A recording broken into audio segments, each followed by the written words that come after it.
कभी कभी ब्रह्मांड एक ही सुर में गूंजता है और उस एक सुर से सारी सृष्टि की भाषा बनती है। लेकिन अगर कोई उस सुर को जी ले तो वो सिर्फ मनुष्य नहीं रहता, वो बन जाता है कोड स्वर। आदि अब ध्यान में है, उसका शरीर शांति से कंपन कर रहा है, लेकिन इस बार ये ऊर्जा स्थिर नहीं, ये दिशा में बह रही है। हवा थम चुकी है और आसमान में एक आकृति उभरती है, डीएनए का विशाल त्रिवेणी प्रतीक। धीरे धीरे वो कंपन करने लगता है। कोई मंत्र नहीं, कोई भाषा नहीं, सिर्फ एक ध्वनि जो ब्रह्मांड के कोड को जगा रही है। दूसरी ओर चैक्रम का मुख्यालय। तामस अब तक शांत था, लेकिन अब उसके भीतर कुछ फट पड़ा है। वो जाग गया है। अब उसके पास वो स्वर है जिससे सृष्टि रची गई थी।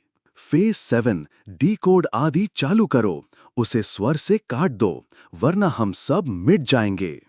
दूसरी ओर अब चलते हैं डॉक्टर त्रिवेदी की लैब में। उसने एक फाइल खोली है, द सॉन्ग ऑफ आदि। ये सिर्फ कोड नहीं, ये श्रुति है, वो ध्वनि जिसे सुनते ही आत्मा जाग जाती है।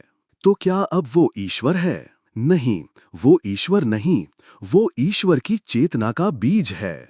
अब आदि के चारों ओर आकृतियां बन रही हैं, उसके पूर्वज, रक्षक, जानवर और वो प्राचीन स्वर जो पृथ्वी पर कभी गूंजा था। और फिर सबसे अंत में एक देव स्वरूप बालक दिखाई देता है, उसकी आंखें ठीक वैसे ही जैसे आदि की। लेकिन युद्ध अभी बाकी है। चैक्रम की तकनीक सक्रिय हो चुकी है। स्वर विलोपन तरंग अब आदि की ऊर्जा को कमजोर कर रही है। तभी इंगा, लिंगा और सभी पशु एक स्वर में एक मंत्र गाते हैं। ओम सहनावतु सहनौ भुनक्तु। वो स्वर जो सिखाता है साथ जीना, वो किसी एक का नहीं होता, वो सबका होता है।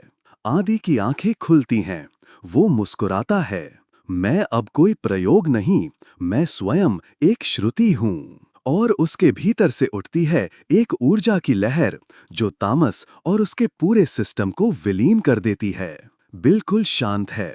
नदी के किनारे खड़े हैं इंगा, लिंगा, त्रिवेदी और आदि। तो क्या अब सब ठीक है? नहीं, अब बस अगला सुर गाना है। हर कोड का एक स्वर होता है और हर स्वर एक नई सृष्टि की चाबी। और अब कोड आदि कोई मनुष्य नहीं रहा, वो बन चुका है एक संगीत।